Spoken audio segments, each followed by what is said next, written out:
ইতিকাফ করবে একমাত্র আল্লাহর জন্য, আল্লাহর ভালোবাসা পাওয়ার জন্য। কারণ আমার নবী ইতিকাফ করেছেন, উম্মতদেরকেও বলেছেন ইতিকাফ করার জন্য। ইতিকাফ করলে কিছু বিশেষ উপকারিতা রয়েছে। তার এক নম্বর উপকার হলো আল্লাহর ভালোবাসা পাওয়া, আল্লাহর মোহাব্বত পাওয়া। কোনো ইমানদার, পরিপূর্ণ ইমানদার মুমিন হতে পারবে না যতক্ষণ পর্যন্ত সে আল্লাহর ভালোবাসা না পাবে। আর আল্লাহর ভালোবাসা পাওয়ার সবচেয়ে বড় একটি মাধ্যম হলো এই ইতিকাফ। সুবহানাল্লাহ বলেন। আল্লাহর ভালোবাসা পাওয়ার সবচেয়ে বড় একটি মাধ্যম হলো এই ইতিকাফ। ইতিকাফের মাধ্যমে আপনি যখন আল্লাহর ইবাদত করবেন, আল্লাহর গোলামি করবেন, আল্লাহর প্রতি আপনার একটা ভালোবাসা বেড়ে যাবে, মহব্বত বেড়ে যাবে। আর আল্লাহ আপনাকে ভালোবাসবে, আল্লাহ আপনাকে বন্ধুরূপে গ্রহণ করবে। যারা আল্লাহর বন্ধু হবে, দুনিয়াতেও তাদের কোনো ভয় নাই, পরকালেও তাদের কোনো ভয়। এই জন্য আল্লাহ কোরআনে বলেন, আলা ইন্না আউলিয়া আল্লাহি লা খাউফুন আলাইহিম ওয়ালা হুম ইয়াহজানুন। যারা আল্লাহর বন্ধু হয়ে যায়, দুনিয়াতেও তাদের কোনো ভয় থাকবে না, পরকালেও তাদের কোনো ভয় থাকবে না। সুবহানাল্লাহ বলেন। তাহলে আল্লাহর ভালোবাসা পাওয়ার সবচেয়ে বড় একটি মাধ্যম হলো রমজানের শেষ দশকের ইতিকাফ। পরের আয়াতে আল্লাহ আবার বলেন, আল্লাযীনা আমানু ওয়া কানু ইয়াত্তাকুন। যারা ঈমান আনে, তাকওয়া অবলম্বন করে, আল্লাহর ভয়টা কলিজার মধ্যে ঢুকায়, অন্তরের ভিতরে ঢুকায়। আপনাদের কাছে আমার প্রশ্ন জানতে চাই, যার অন্তরের ভিতরে আল্লাহর ভয় থাকবে, সে কোনোদিন নামাজ ছাড়তে পারে? বলেন, নামাজ ছাড়তে পারে? সে কোনোদিন রোজা ছাড়তে পারে? সে কোনোদিন অন্যায় অপরাধের সাথে যুক্ত হতে পারে? তাকওয়ার অভাব, আল্লাহর ভয়ের অভাব। রমজানে শুধু তাকওয়াটা দেখা যায়, কারণ এই রমজানের রোজা আমরা আল্লাহর জন্য রয়েছে। আল্লাহর ভয়ে দিনের বেলা এক ফোঁটা পানিও আমরা খাই না, ঠিক কি না? এই ভয়টা কার? ভয়টা কার? আল্লাহ। এটাই হলো তাকওয়া। কিন্তু এই ক্ষেত্রে শুধু আমরা তাকওয়া অবলম্বন করি, বাকি কোন ক্ষেত্রে আমাদের ভিতরে তাকওয়া দেখা যায়? তো মুসল্লিয়ানে কেরাম, আমাদের বিষয়টি হলো ইতিকাফ। বিষয় কি? ইতিকাফ। ইতিকাফ হলো দুনিয়াবি ব্যস্ততা পরিহার করে আল্লাহর সান্নিধ্য পাওয়ার বা ইবাদতে মগ্ন হওয়া শিক্ষা দেয়। এটা ইতিকাফের মাধ্যমে আল্লাহর ভালোবাসা পাওয়া, আল্লাহর সান্নিধ্য পাওয়া ইতিকাফের মাধ্যমে। কারণ দুনিয়াতে চলার ক্ষেত্রে শয়তানের ধোঁকায় পড়ে, কুমন্ত্রণায় পড়ে আমাদের গুনাহ হয়ে যায়, আমরা গুনাহ করে ফেলি। আল্লাহ সুবহানাহু ওয়া তাআলা বান্দার গুনাহগুলোকে মাফ করে নেওয়ার জন্য, মাফ করে দেওয়ার জন্য কিছু সুযোগ, কিছু ব্যবস্থা করে নিয়েছেন।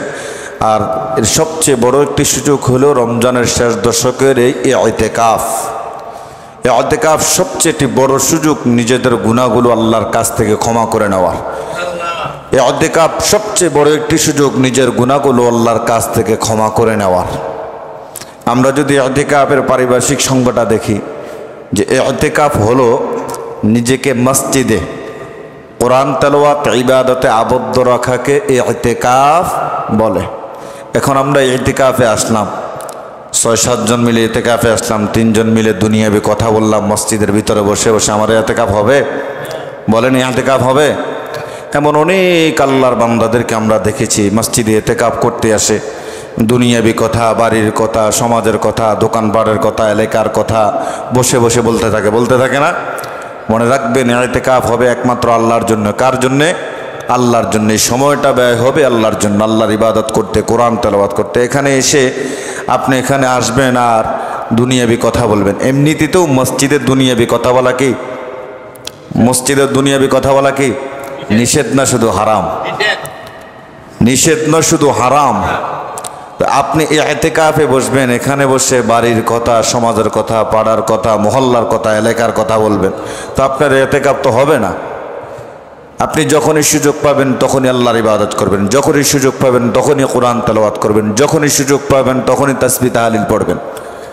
নফল ইবাদতের মধ্যে সবচেয়ে দামি ইবাদত কি বলেন তো দেখি? বলতে পারবেন? কোরআন তেলাওয়াত। কি তেলাওয়াত? কোরআন তেলাওয়াত। কারণ রাসূল বলেছেন, আফদলুল ইবাদাতি তিলাওয়াতিল কোরআন। নফল ইবাদতের মধ্যে সবচেয়ে দামি ইবাদত হচ্ছে কোরআন তেলাওয়াত। কারণ এই রমজান মাসটা হচ্ছে কোরআন নাজিলের মাস। কিসের মাস? কোরআন নাজিলের মাস। ইন্না আনসালনাহু ফি লাইলাতিল কদর, কদরের রাতে আল্লাহ রাব্বুল আলামিন কি নাজিল করেছেন?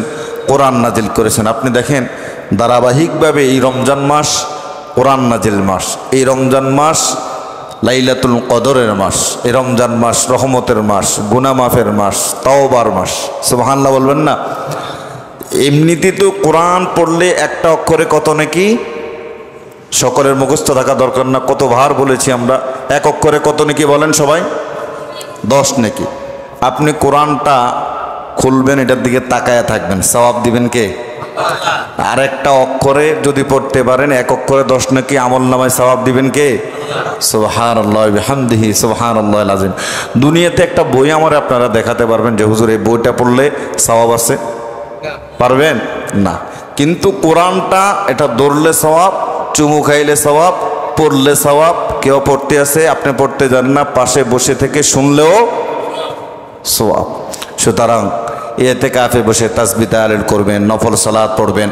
নফল সালাতে সিজদায় গিয়ে একটা দোয়া পড়বেন, সবচেয়ে বেশি বেশি দোয়াটা পড়বেন নফল সালাতে সিজদায় গিয়ে।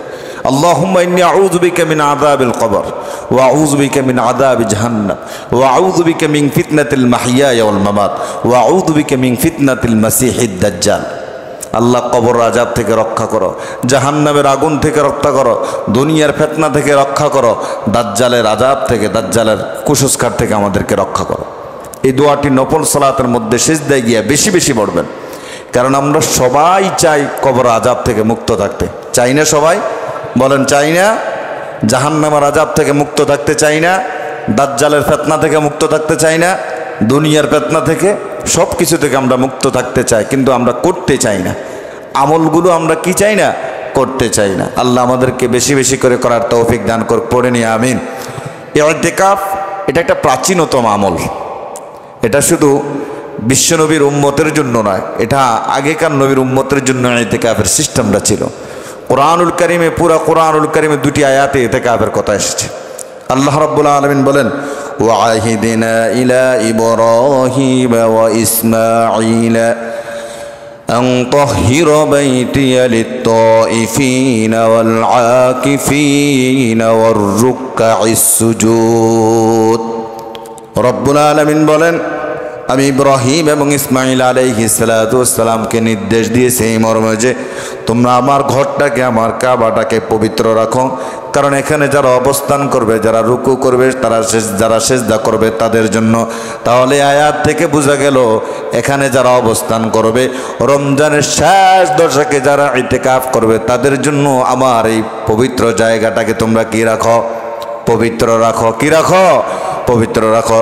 সারা বিশ্ব থেকে আমরা দেখতে পাই এই রমজানের শেষ দশকে ইতিকাফ করার জন্য হাজার হাজার মুসলমান মক্কা মদিনায় ছুটে যায় 10টা দিন ইতিকাফ করার জন্য। দুনিয়াতে সবচাইতে দামি জায়গা হচ্ছে মক্কা এবং মদিনা। এই 2টি জায়গায় ইতিকাফ করার জন্য আল্লাহ যাদের সামর্থ্য দিয়েছেন তারা সেখানে ছুটে যাচ্ছে শুধু ইতিকাফ করার জন্য। আর আল্লাহর হাবিব সাল্লাল্লাহু আলাইহি সাল্লাম বলেন, ইয়াতাকিফু ফি কুল্লি রমাদান 10 আইয়াম ফালাম্মা কানা আল-আমু আল্লাযী কুবিদা ফীহি ইতিকাফা 20 ইয়াওমান। আমার নবী যতদিন দুনিয়াতে জীবিত ছিলেন প্রত্যেকটা বছর আল্লাহর নবী রমজানের শেষ দশকে ইতিকাফ করেছেন। যেই বছর নবী দুনিয়ার জমিন থেকে বিদায় হয়ে যাবে ওই বছর আল্লাহর নবী 10 দিন নয়, টানা 20 দিন আমার নবী ইতিকাফ করেছেন। সুবহান। কোরআনের ভাষায় আল্লাহ বলেন, ওয়ালা তুবাশিরুহুন্না ওয়া আনতুম আকিফুন। আল্লাহ আয়াতের মধ্যে বলেন, ইতিকাফরত অবস্থায় তোমরা স্ত্রীদের সাথে সহবাস করো না। বলো হুজুর মসজিদে বসে থাকবো, এখানে স্ত্রী আসবে কোথা থেকে? আল্লাহ নবী সাল্লাল্লাহু আলাইহি সাল্লাম মসজিদ নববীতে যখন ইতিকাফরত অবস্থায় ছিলেন, আম্মা জান আয়েশা রাদিয়াল্লাহু তাআলা আনহা গেলেন নবীর সাথে সাক্ষাৎ করলেন, দেখা করলেন। আল্লাহ নবী আয়েশারে দরজা পর্যন্ত আগায় দিলেন, অর্থাৎ মসজিদ থেকে বাইর হলেন না, মসজিদে নববী থেকে বাইর হলেন না। এখন যদি আমরা যারা বিবাহ করছি, বিবাহ করার পরে ইতিকাফে থাকলে যদি স্ত্রীরা দেখা করতে আসে সম্ভাবনা জাগে কি জাগে না? বলেন জাগবে কি জাগবে না? এই জন্য আল্লাহ বলে দিয়েছেন ওয়ালা তুবাশিরুহুন্না ওয়া আনতুম আকিফুনা ফিল মাসাজিদ। মসজিদে যখন ইতিকাফ করবা তখন তোমরা স্ত্রী সঙ্গম বা স্ত্রী সহবাস করা থেকে কি থাকো? বিরত থাকো। আমি ইতিকাফে আসলাম, ইতিকাফে আসার পরে মসজিদের কোনায় বসে ইতিকাফ করলাম, আবার মসজিদ থেকে বাহির হয়ে মসজিদের বাইরে গিয়া বাহিরের মানুষের সাথে দাঁড়ায় কথা বললাম, ইতিকাফ হবে? বলেন ইতিকাফ হবে? মসজিদ নিজেকে আবদ্ধ রাখে, ইবাদত তেলাওয়াতে আবদ্ধ রাখে কি ইতিকাফ বলে? এখন আমি এখানে বাইরে গিয়ে মানুষের সাথে কথা বললাম, সমাজের ভেজাল মীমাংসা করলাম, আমার ইতিকাফ হলো না গেল? ইতিকাফ হলো না গেল? ছাত্র বয়সে সেই পেনিতে আমি যখন খতমে তারাই পড়াতাম, তো ইতিকাফে থাকতো একজন, ওনার দুই ছেলে ইতালিতে থাকতো। তো সকালবেলা 9টায় উঠলাম, ওঠার পরে একটু কোরআন তেলাওয়াত করতেছি, দেখি তো উনি নাই। বললাম যে উনি কোথায়? বলে ওনার ছেলে টাকা ফাটাতে গেছে, টাকা তোলার জন্য ব্যাংকে গেছে। নাউজুবিল্লাহ বলেন। এত আসতে বললেন কেন? নাউজুবিল্লাহ বলেন। উনি ইতিকাফে রয়েছেন, সন্তান প্রবাস থেকে টাকা পাঠাইছেন, সেই টাকা তোলার জন্য উনি ব্যাংকে গেছেন। এখন ইতিকাফ আছে না গেছে? গেছে, ইতিকাফ চলে গেছে। সুতরাং আমি ইতিকাফ করব কার জন্যে? কার জন্যে? ইতিকাফ করব আমি আল্লাহর জন্যে। সুতরাং দুনিয়াতে মসজিদে কথা, দুনিয়াবি কথা বলাই তো হারাম। আবার আমি মসজিদে আসলাম, ইতিকাফ করলাম, দুনিয়াবি মানুষকে নিয়ে সমাজের মীমাংসা এখানে করলাম, মেল দরবার এখানে বসে ইতিকাফের মধ্যে বসে করলাম। তাহলে আমার ইতিকাফ আছে না গেছে? কথা বলেন, আছে না গেছে? ইতিকাফ করবে একমাত্র আল্লাহর জন্য, আল্লাহর ভালোবাসা পাওয়ার জন্যে। কারণ আমার নবী ইতিকাফ করেছেন, উম্মতদেরকেও বলেছেন ইতিকাফ করার জন্য। ইতিকাফ করলে কিছু বিশেষ উপকারিতা রয়েছে। তার এক নম্বর উপকার হলো আল্লাহর ভালোবাসা পাওয়া, আল্লাহর মোহাব্বত পাওয়া। কোনো ইমানদার, পরিপূর্ণ ইমানদার মুমিন হতে পারবে না যতক্ষণ পর্যন্ত সে আল্লাহর ভালোবাসা না পাবে। আর আল্লাহর ভালোবাসা পাওয়ার সবচেয়ে বড় একটি মাধ্যম হলো এই ইতিকাফ। সুবহানাল্লাহ বলেন। আল্লাহর ভালোবাসা পাওয়ার সবচেয়ে বড় একটি মাধ্যম হলো এই ইতিকাফ। ইতিকাফের মাধ্যমে আপনি যখন আল্লাহর ইবাদত করবেন, আল্লাহর গোলামি করবেন, আল্লাহর প্রতি আপনার একটা ভালোবাসা বেড়ে যাবে, মহব্বত বেড়ে যাবে। আর আল্লাহ আপনাকে ভালোবাসবে, আল্লাহ আপনাকে বন্ধুরূপে গ্রহণ করবে। যারা আল্লাহর বন্ধু হবে, দুনিয়াতেও তাদের কোনো ভয় নাই, পরকালেও তাদের কোনো ভয়। এই জন্য আল্লাহ কোরআনে বলেন, আলা ইন্না আউলিয়া আল্লাহি লা খাউফুন আলাইহিম ওয়ালা হুম ইয়াহজানুন। যারা আল্লাহর বন্ধু হয়ে যায়, দুনিয়াতেও তাদের কোনো ভয় থাকবে না, পরকালেও তাদের কোনো ভয় থাকবে না। সুবহানাল্লাহ বলেন। তাহলে আল্লাহর ভালোবাসা পাওয়ার সবচেয়ে বড় একটি মাধ্যম হলো রমজানের শেষ দশকের ইতিকাফ। পরের আয়াতে আল্লাহ আবার বলেন, আল্লাযীনা আমানু ওয়া কানু ইয়াত্তাকুন। যারা ঈমান আনে, তাকওয়া অবলম্বন করে, আল্লাহর ভয়টা কলিজার মধ্যে ঢুকায়, অন্তরের ভিতরে ঢুকায়। আপনাদের কাছে আমার প্রশ্ন জানতে চাই, যার অন্তরের ভিতরে আল্লাহর ভয় থাকবে, সে কোনোদিন নামাজ ছাড়তে পারে? বলেন, নামাজ ছাড়তে পারে? সে কোনোদিন রোজা ছাড়তে পারে? সে কোনোদিন অন্যায় অপরাধের সাথে যুক্ত হতে পারে? তাকওয়ার অভাব, আল্লাহর ভয়ের অভাব। রমজানে শুধু তাকওয়াটা দেখা যায়, কারণ এই রমজানের রোজা আমরা আল্লাহর জন্য রয়েছি। আল্লাহর ভয়ে দিনের বেলা এক ফোঁটা পানিও আমরা খাই না, ঠিক কি না? এই ভয়টা কার? ভয়টা কার? আল্লাহ। এটাই হলো তাকওয়া। কিন্তু এই ক্ষেত্রে শুধু আমরা তাকওয়া অবলম্বন করি, বাকি কোন ক্ষেত্রে আমাদের ভিতরে তাকওয়া দেখা যায়। তাহলে আমরা পেলাম তাকওয়ার মাধ্যমে, ইতিকাফের মাধ্যমে আল্লাহর ভালোবাসা পাওয়া যায়। আল্লাহর ভালোবাসা পেতে হলেই আমাদেরকে ইতিকাফ আসতে হবে। ইতিকাফের মাধ্যমে সুযোগ আছে আল্লাহর ভালোবাসা পাওয়ার। 2 নম্বর হলো ইতিকাফ যারা করবে তাদের সঙ্গে মসজিদের সঙ্গে একটা সম্পর্ক হয়ে যায়, মসজিদের সাথে তাদের একটা ভালোবাসা হয়ে যায়। কারণ রাসূল বলেন, আবগাদাল্লাহু বিলাদিল্লাহিল মাসাজিদুহা ওয়া আবগাদাল্লাহু বিলাদিল্লাহি আসওয়াকুহা। দুনিয়ার মধ্যে আল্লাহর কাছে সবচাইতে প্রিয় জায়গা হলো কি? মসজিদ। প্রিয় জায়গা কি? মসজিদ। এবং খারাপ জায়গা বাজার। দুনিয়াতে আল্লাহর কাছে সবচাইতে প্রিয় জায়গা হলো এই মসজিদ, আর সবচাইতে খারাপ জায়গা হলো বাজার। মুমিনের আর্থিক প্রশান্তি লাভ, ঈমান আমল বৃদ্ধির লাভ হলো এই মসজিদ। কারণ আল্লাহর ঘরে ইতিকাফকারী রমজানের শেষ 10 দিন মসজিদে থাকার কারণে আল্লাহর ঘরের সাথে বান্দার সাথে একটা মোহাব্বত তৈরি হয়ে যায়, একটা সম্পর্ক তৈরি হয়ে যায়। আল্লাহর হাবিব বলেন, কিয়ামতের ময়দান যখন কায়েম হয়ে যাবে, সব মানুষ যখন দাঁড়ায় থাকবে, আল্লাহ রাব্বুল আলামিন বলেন, আমার প্রতিবেশীরা কোথায়, আমার প্রতিবেশীরা কোথায়, আমার প্রতিবেশীরা কোথায়? ফেরেশতারা বলবে, রব্বুল আলামিন বারবার আপনি প্রতিবেশী বলে ডাক দিচ্ছেন, কাদেরকে আপনি প্রতিবেশী বলছেন? আল্লাহ বলবেন, ফেরেশতারা রে, দুনিয়ায় যারা মসজিদের সাথে সম্পর্ক করেছে, মসজিদ স্থাপনে যারা সহযোগিতা করেছে, রমজানের শেষ দশকে যারা ইতিকাফ করেছে, তারাই হলো আমার প্রতিবেশী। সুবহান। আজ তাদেরকে ডাকো আর জান্নাতে ঢুকায়া দাও। সুবহানাল্লাহ বলেন। তাহলে রমজানের শেষ দশকে ইতিকাফ করার কারণে ইতিকাফকারীওয়ালাদের সাথে মসজিদের সাথে একটা সম্পর্ক, একটা মোহাব্বত, একটা ভালোবাসা তৈরি হয়ে যায়। সুবহান। 3 নম্বর হলো সময়ের হেফাজত। মুমিনের প্রতিটি মুহূর্তেই গুরুত্বপূর্ণ, প্রতিটি মুহূর্তেই গুরুত্বপূর্ণ। আপনি যখন সময়ের হেফাজত করবেন, তখনই আপনি সফলতা অর্জন করবেন। সময়ের হেফাজত করবেন না, সফলতা পাবেন না, সফলতা পাবেন না। সময়ের গুরুত্ব দিবেন, সফলতা পাবেন। সময়ের গুরুত্ব দিবেন না, সফলতা আসবে না। এক্সাম্পল পর উদাহরণ আপনাদেরকে আমি দেই। একটা যুবক সন্তান প্রবাস পাড়ি দিল, কোম্পানিতে চাকরি নিল, 8 ঘন্টা ডিউটি করলো। এখন যদি সে চিন্তা করে যে 8 ঘন্টা ডিউটি করলাম, বাকি সময় আর ডিউটি করা লাগবে না, এখন যদি সে শুয়ে শুয়ে রুমে এসে মোবাইল টিপে তারপর বিভিন্ন আড্ডায় মেতে ওঠে, সফলতা অর্জন করা তার দ্বারা সম্ভব হবে? বলেন, সম্ভব হবে? এখন সে যদি চিন্তা করে যে 8 ঘন্টা কোম্পানি ডিউটি করলাম, আরও 5 ঘন্টা ওভার টাইম করবো, তাহলে তার দ্বারা সফলতা অর্জন করা সম্ভব না? বলেন, সম্ভব। সুতরাং প্রত্যেকটি ক্ষেত্রে আমাদেরকে সময়ের গুরুত্ব দিতে হবে, সময়ের গুরুত্ব দিতে হবে। আর ইতিকাফকারীরা সময়ের হেফাজত এই মসজিদ থেকে করতে শিখে যায়। সিল্লা বলেন সুবহানাল্লাহ। কারণ সময়ের গুরুত্ব দিয়ে আল্লাহ রাব্বুল আলামিন বলেন, ওয়াল আসরি ইন্নাল ইনসানা লাফি খুসর ইল্লাল্লাযীনা আমানু ওয়া আমিলুস সালিহাতি ওয়া তাওয়াসাউ বিল হাক্কি ওয়া তাওয়াসাউ বিস সাবর।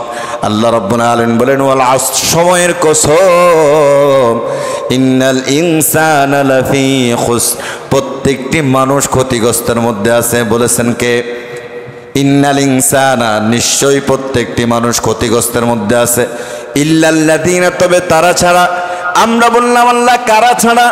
আল্লাহ বললেন, না মানু ওয়া আমিলুস সালিহাত, যারা ঈমান আনে, সৎ কাজ করে, এবং ওয়া তাওয়াসাউ বিল হাক্কি, সত্যের উপদেশ দেয়, ওয়া তাওয়াসাউ বিস সবরি, ধৈর্য ধারণে যারা উদ্বুদ্ধ করে, তারা ছাড়া বাকি সব মানুষগুলো ক্ষতিগ্রস্তের মধ্যে রয়েছে। সুতরাং সময়ের হেফাজত করতে হবে, সময়ের প্রতি গুরুত্ব দিতে হবে। সময়ের প্রতি গুরুত্ব দিলেই আপনি সফলতা অর্জন করবেন।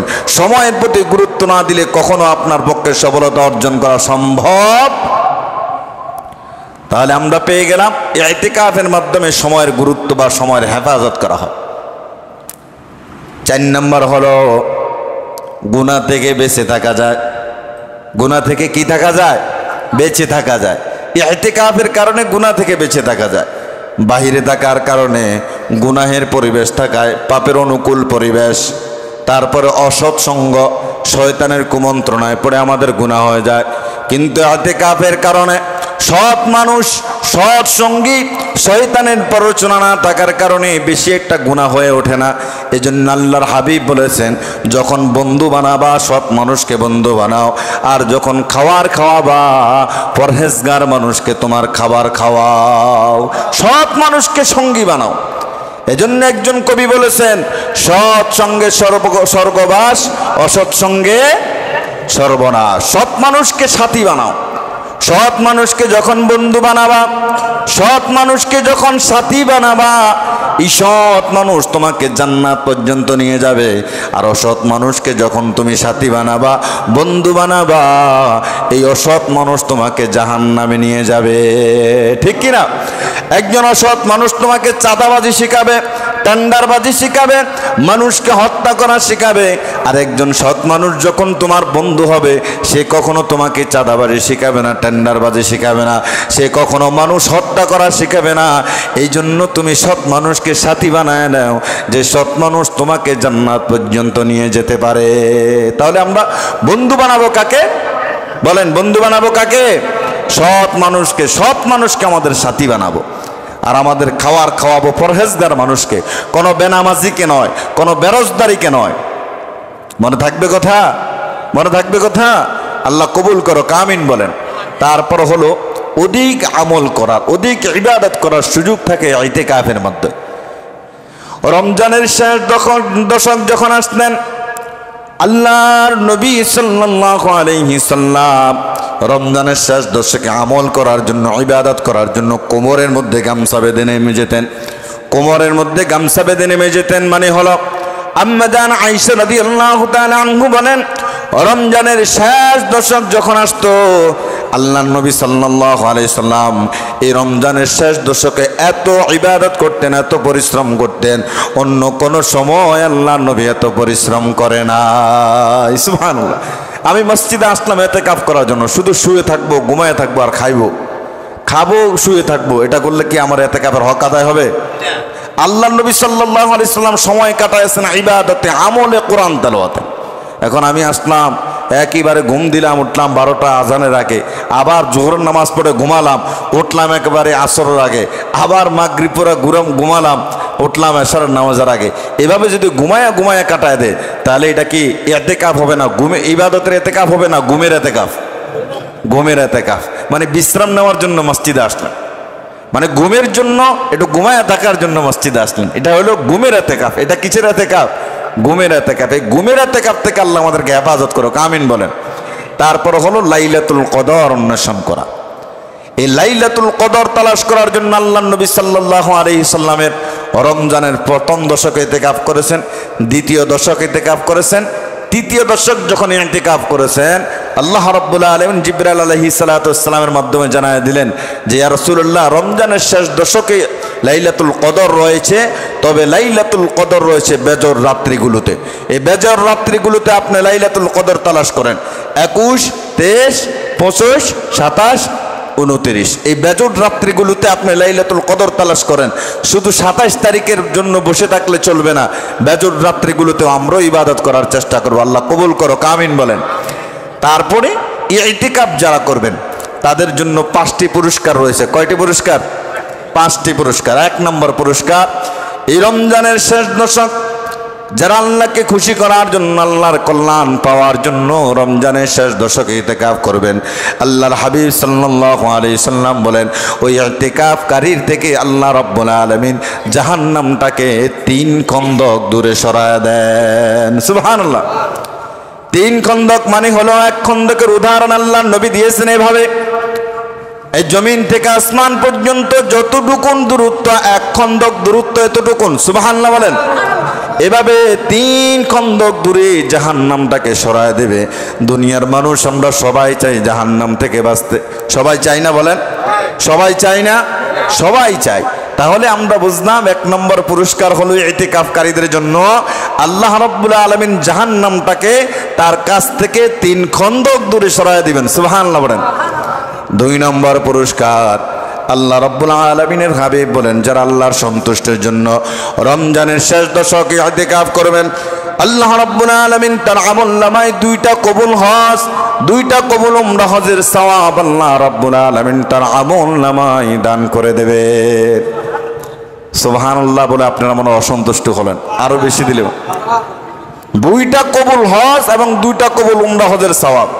তাহলে 2টা হজ কবুল না হোক, মনে করুন 2টা হজ করলে বর্তমানে 14 লাখ টাকা খরচ, আমি ধরলাম আর কি। আর 2টা উমরা হজ করতে 2 লক্ষ টাকা করে 4 লক্ষ টাকা, 18 লক্ষ টাকার সওয়াব আল্লাহ আপনার আমলনামা দিবেন বিনা পুঁজিতে। সুবহানাল্লাহ বলেন না? আর 18 লক্ষ টাকা খরচ করে হজ করলে উমরা করলে কবুল হতে পারে, নাও হতে পারে, কিন্তু আল্লাহর জন্য রমজানের শেষ দশক যখন ইতিকাফ করবেন, রাসূল বলেন তার আমল নামায় 2টা কবুল হজের সওয়াব এবং 2টা কবুল উমরা হজের সওয়াব দান করবেন। 3 নম্বর হলো রমজানের শেষ দশকে রয়েছে লাইলাতুল কদর, যা 1000 মাস অপেক্ষা উত্তম। লাইলাতুল কদর খায়রুম মিন আলফি শাহর, 1000 মাস অপেক্ষা উত্তম লাইলাতুল কদর রয়েছে। আল্লাহর নবী সাল্লাল্লাহু আলাইহি সাল্লাম বলেন, আমার সাহাবাইরা আমার কাছে এসে বললেন, ইয়া রাসূলুল্লাহ, অন্যান্য নবীর উম্মতরা 800 বছর 900 বছর হায়াত পেয়েছে, এই লম্বা জিন্দেগিতে আল্লাহর ইবাদত করার সুযোগ পেয়েছে, আমরা তো মাত্র 60-65 বছর হায়াত পাই। এই হায়াতে কি আমল করব, কি ইবাদত করব, কি নিয়ে আল্লাহর সামনে দাঁড়াবো? আল্লাহ নবী সাল্লাল্লাহু আলাইহি সাল্লামকে যখন এই প্রশ্নটা করলেন, আল্লাহ জিবরাইল আলাইহিস সালাতু ওয়াসসালামের মাধ্যমে ওহী পাঠায়া দিলেন, জিবরাইল যাও আমার হাবিবরে জানায় দাও, আমার হাবিবের উম্মতরা যেন টেনশন না করে, তাদের জন্য রমজানের শেষ দশক আমি এমন একটা রাত রেখে দিয়েছি, যে রাত তারা ইবাদত করলে 1000 মাসের চেয়েও তাদের আমল নামায় সওয়াব দান করে দেব, 1000 মাসের চেয়ে। তাহলে 3 নাম্বার পুরস্কার আপনাদেরকে যারা ইতিকাফ করবেন তাদেরকে দেবে 1000 মাস অপেক্ষা উত্তম লাইলাতুল কদরের সওয়াব। সুবহানাল্লাহ বলেন। 4 নাম্বার হলো আপনারা যারা ইতিকাফ করবেন, আর গোসাইপুর এলাকার মনে করুন 300 বা 200 মানুষ আছে, এই 200 মানুষ বাহিরে থেকে যতটুকু সওয়াব অর্জন করবে, এই ইতিকাফ করার কারণে আপনারা তো দান সদকা বাহিরে করতে পারবেন না, একজন মানুষ মারা গেলে সেখানে গিয়ে জানাজায় উপস্থিত হতে পারবেন না, এই বাহিরের মানুষ দান সদকা জানাজায় উপস্থিত করে যতটুকু সওয়াব পাবে, আপনারা আল্লাহর ঘর মসজিদে ইতিকাফ করার কারণে সমপরিমাণ সওয়াব আপনাদের আমলনামায় আল্লাহ দিয়ে দিবেন। 5 নম্বর পুরস্কার, যারা ইতিকাফ করবে, আল্লাহ রাব্বুল আলামিন বললেন, ওই ইতিকাফকারীরা তওবা করলেই আমি আল্লাহ তার তওবা কবুল করে নেব। তারা যখন ইতিকাফ শেষ করে বাইর হবে মসজিদ থেকে, আমি আল্লাহ তাদেরকে মাসুম বানায়া, নিষ্পাপ বানায়া তাদেরকে বাহির করে দেব। সুবহান। তওবা করতে হবে একনিষ্ঠতার সাথে, খালিস নিয়তে।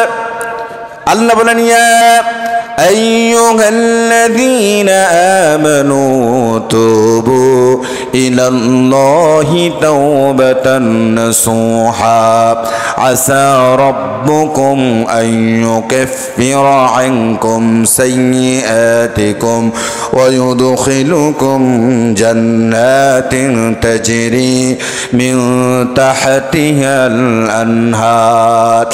আল্লাহ রাব্বুল আলামিন বলেন, ইয়া আইয়ুহাল্লাযীনা আমানু তুবু ইলাল্লাহি তাওবাতান নাসুহা, হে ঈমানদারগণ, একনিষ্ঠতার সাথে খালেস নিয়তে আমি আল্লাহর কাছে তওবা করো। আশা করা যায় তোমার রব, তোমার আল্লাহ তোমার আগের পিছের সব গুনাহগুলো মাফ করে দেব, মাফ করে দেব, তোমার আগের পিছের সব গুনাহগুলো মাফ করে দেব, এবং তোমাকে এমন জান্নাত আল্লাহ রাব্বুল আলামিন দিবেন, যে জান্নাতের তলদেশ দিয়া নহরগুলো প্রবাহিত, পানির নহর, দুধের নহর, শরাবের নহর। সুবহানাল্লাহ বলেন। কি খেতে চাইবেন, কি চাইবেন খেতে জান্নাতে গিয়ে? শুধু দুনিয়ায় একটু পরিশ্রম করে, আর পরকালে গেলেই জান্নাতের সুখের কোনো অভাব নাই, সেখানে দুঃখ কষ্ট কোনো কিছু নেই, শুধু সুখ আর সুখ। সুবহানাল্লাহ বললেন না? চাইবেন মাত্র, সামনে হাজির করে দিবেন যিনি, তিনি কে? জান্নাতের যে নিয়ামতগুলো দুনিয়ার কোনো মানুষ দেখে নাই, কোনো চোখ দেখে নাই, কোনো অন্তঃকরণ আজ পর্যন্ত কোনো অনুভব জান্নাতের নিয়ামত সম্পর্কে করতে পারে। আমরা জান্নাত চাই কি চাই না বলেন? জান্নাত চাই কি চাই না? সবাই চাই, সবাই চাই। জান্নাতের কাজ করে না করে, জান্নাতের কাজগুলো আমাদেরকে করতে হবে। সুতরাং আপনারা জানলেন ইতিকাফ করলে উপকারিতা কি, আর ইতিকাফ করলে আল্লাহ আপনাদেরকে পুরস্কার কি দিবেন। আমরা ইতিকাফে বসবো, দুনিয়াবি কোনো কথা চলবে না, ইবাদত চলবে কার? সব ইবাদত চলবে কার? এজন্য আল্লাহ বলেছেন, কুল ইন্না সলাতি ওয়া নুসুকি ওয়া মাহইয়ায়া ওয়া মামাতি লিল্লাহি রাব্বিল আলামিন। আমার নামাজ, আমার রোজা, আমার কুরবানি, হজ, যাকাত, জীবনে যা কিছু আছে সব কিছু কার জন্যে? আল্লাহর জন্য। সুতরাং আল্লাহ তাআলা যারা ইতিকাফ করবেন তাদেরকে সুস্থ শরীর নিয়ে ইতিকাফ করার তৌফিক দান করুন। সকলে বলি আমিন।